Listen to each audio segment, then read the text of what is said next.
আসসালামু আলাইকুম সবাইকে। আজকে আমি বাচ্চাদের জন্য একটি হেলদি নাস্তার রেসিপি নিয়ে চলে আসছি। আর সেটি হচ্ছে চপ। তো এই চপটি আমি বানিয়েছি ভাত দিয়ে। এই চপটি হবে খুবই হেলদি, যা বাচ্চারা মজা করে খাবে, পাশাপাশি পুষ্টি গুণাগুণও পেয়ে যাবে। 1 বছর থেকে শুরু করে 10 বছর বয়সী বাচ্চাদেরকে অনায়াসে এই চপগুলো বানিয়ে খাওয়াতে পারো এবং এটি হবে স্বাস্থ্যসম্মত। খাবারে ভিন্নতা আনার জন্য আমি আমার মেয়েকে মাঝে মধ্যে এইভাবে করে চপ বানিয়ে দিই। তো আশা করি তোমাদের এই চপের রেসিপিটি অনেক ভালো লাগবে। তো চলো কথা না বাড়িয়ে মূল রেসিপিতে চলে যাই। রেসিপিটি শুরু করার আগে তোমাদের কাছে আমার একটি ছোট্ট অনুরোধ, আমার এই ভিডিওটি তোমরা যেখান থেকে দেখছো, ভিডিওটিতে একটি লাইক, কমেন্ট এবং আমার চ্যানেলটি সাবস্ক্রাইব করে দিয়ে পাশে থাকবে। তো চলো শুরু করা যাক।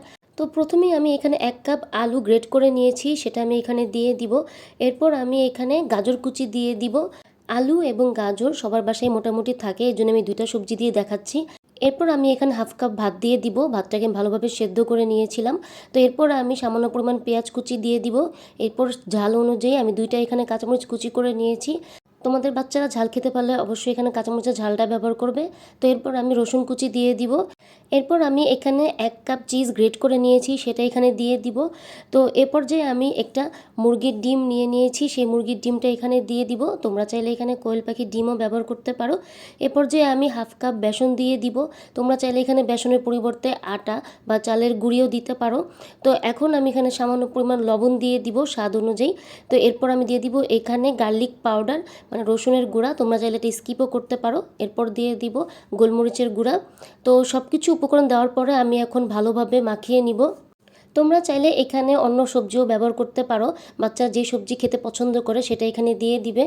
বাচ্চারা একই খাবার খেতে খেতে বিরক্ত হয়ে যায়, তো তাদের খাবারে একটু ভিন্নতা আনার জন্য আমি প্রায় সময় এই কাজটা করি।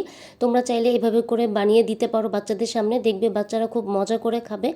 তো আমার সব উপকরণ একসাথে ভালোভাবে মাখানো হয়ে গিয়েছে। এই পর্যায়ে আমি একটি প্যান দিয়ে দিয়েছি চুলায় এবং সামান্য পরিমাণ তেল দিয়ে দিব।